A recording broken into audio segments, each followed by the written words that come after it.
Good morning, LinkedIn. Part 3 this morning of getting hired in sales. And today we're looking at preparation before that initial interview. And I'm going to split it down again into 3 easy to digest chunks.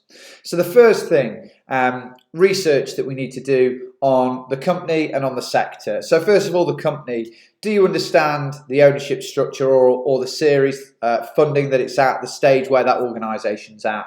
Any recent acquisitions that it may have made, and any latest company news such as big key appointments, new product launches, and things like that.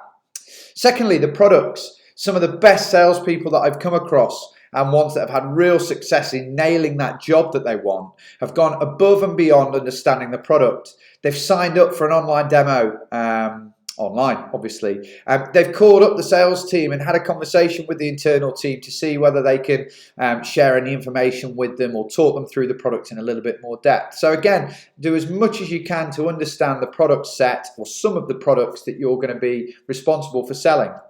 And then finally, sector news. So again, understanding about who the competition are, what are they doing in the marketplace, and are there any noteworthy acquisitions that you should be aware of? People want credible, knowledgeable experts. And if you don't know what's going on in their sector, it's the quickest way to completely kill off any credibility you've got at that interview. Moving on, so number 2, we've looked at research and preparation around the company and the sector that we're going to be working in. The second bit of research, we want to know about the person that we're meeting. It sounds a little thing, but go on their LinkedIn profile for a couple of reasons. 1, we might glean information from this, but 2, they're going to see the fact that you've researched and had a look at them. Look at mutual connections that you might have with them. That could be a good thing, it could be a bad thing. If they're connected with somebody that might not have the best opinion of you, it's best to try and understand that and try and cut that off at the pass. So let's understand the individual that we're going to be meeting. And then finally, and people quite often forget to do this, as daft as it sounds, it's preparation on yourself. And what I mean by this is really in 2 key areas. The first one, from a sales standpoint, is making sure we have a real pragmatic and accurate breakdown of our own performance. So sales directors want to see 2019, the number, the percentage to target, marquee deals. I go on and on and on about this, but make sure you've got this to hand. If you want to write it down and take it down for the previous 5 years, then do it.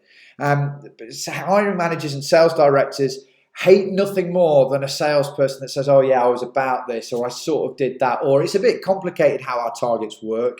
Do your research, make it simple, and communicate that in a pragmatic fashion. And the final thing in terms of preparation for yourself is thinking about questions. Again, I go on and on and on about this.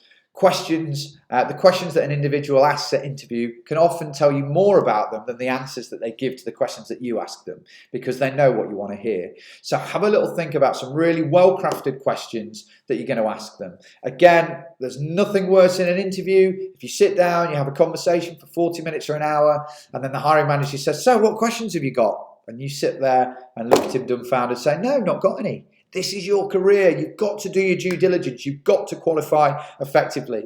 And if you're a salesperson that doesn't ask any questions, you're probably not going to get hired. So there's the 3 things: research and preparation on the company, the sector, the individual that you're meeting, and yourself.